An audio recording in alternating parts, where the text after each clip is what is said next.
Bueno, gure abia puntua da, gaur egun Madrilen erabakitzen den gutxieneko soldata ez nahikoa dela Nafarroan bizitza duin bat izateko. Eta horregatik guk egiten dugu proposamen bat, eta proposamena da Nafarroan gutxieneko soldata propioa edukitzea.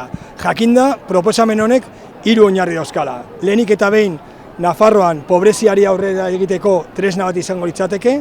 Bigarrenik, Nafarroako erabakitze eskubidearen alde eta autogobernuaren alde aurrerapauso bat izango litzatekeela. Eta hirugarrenik ere, estatuko beste langileengan proposamen solidarioa dela, bakarrik ematen duelako aukera erkidegoei estatuko gutxieneko soldata igotzeko.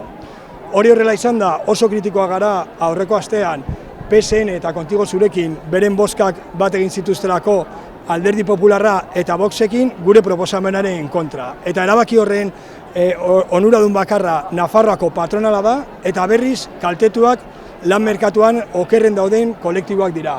Emakumeak eta pertsona migratuak batez ere.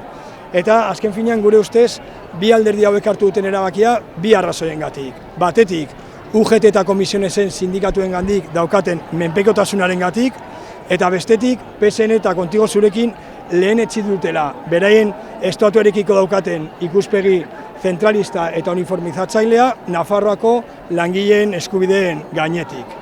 Eta horretan ere, aipamen berezia egin nahi diogu Maria Txibite presidenteari, delako Nafarroako lehendakaria izan da, uko egin dio Nafarroak beregane hartzeko eskuduntza bat behar gehiago dauketen langileei mesede egingo liekena.